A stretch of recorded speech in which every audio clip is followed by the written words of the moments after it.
Just explain what is going to be happening around this change in Bitcoin mining.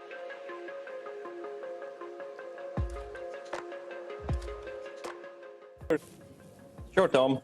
Greetings from New York City. So every about approximately 2 weeks, the Bitcoin algorithm adjusts to make it more difficult or easier for miners to mine Bitcoin. This feature is built into Bitcoin's code because just like gold, which becomes harder to mine the more you mine it, Bitcoin also becomes more hard to mine the more you're mining it.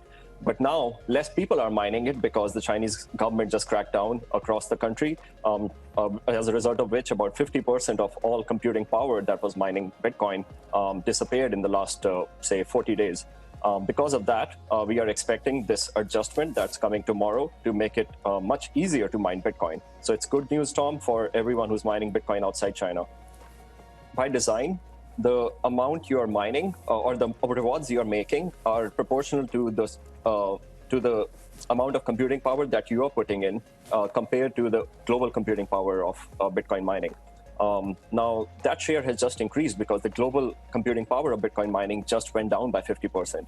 So as a result, you have more portion of the global computing power now, and you will be making more rewards. And on price, is there a direct connection to that? David, there is no direct connection technically to the price, and because it doesn't affect the usability of Bitcoin. Bitcoin's usability stays the way it has been before this difficulty adjustment.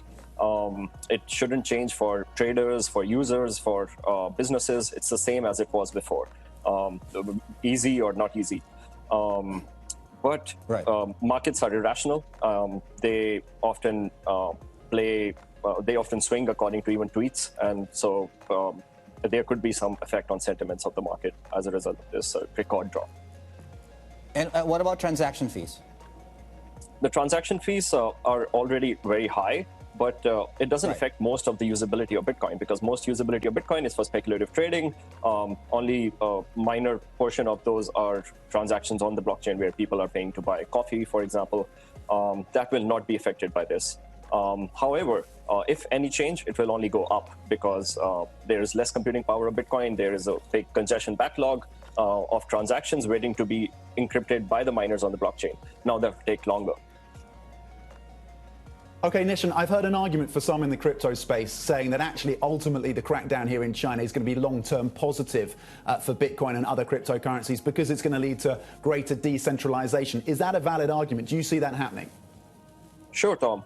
That is a very valid argument. In fact, Elon Musk recently pointed out how Bitcoin was centralized because when Xinjiang, when there were some accidents in the coal mines in Xinjiang, that resulted in Bitcoin's hash rate dropping suddenly.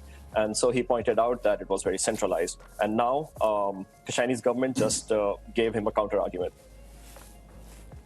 Okay, and that question of Tom, Nishant, brings up the other issue of government-backed digital versions of their own currencies there. I guess a background to why China's actually also doing this, and it's not just China, of course. Moving forward, though, I mean, can cryptocurrencies and those versions, electronic versions of those currencies, can they coexist?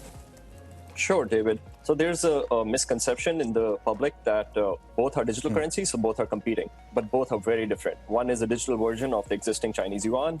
Basically, it doesn't rely on a blockchain technology. It is not open sourced. It can't be traded on any cryptocurrency exchange by anybody in a decentralized fashion or in a peer-to-peer fashion. So it's very different from a cryptocurrency. It is not a cryptocurrency. It doesn't get affected by existing cryptocurrencies. Both will coexist. Okay, Nishant, very quickly before we let you go, what is your forecast for Bitcoin by the year end? Tom, so after everything that happened, I believe that Bitcoin's value proposition as a reliable store of value has only increased because it is less vulnerable to a single. So I am very bullish on it, and I think it will break its all-time high of, say, $64,000 by year end.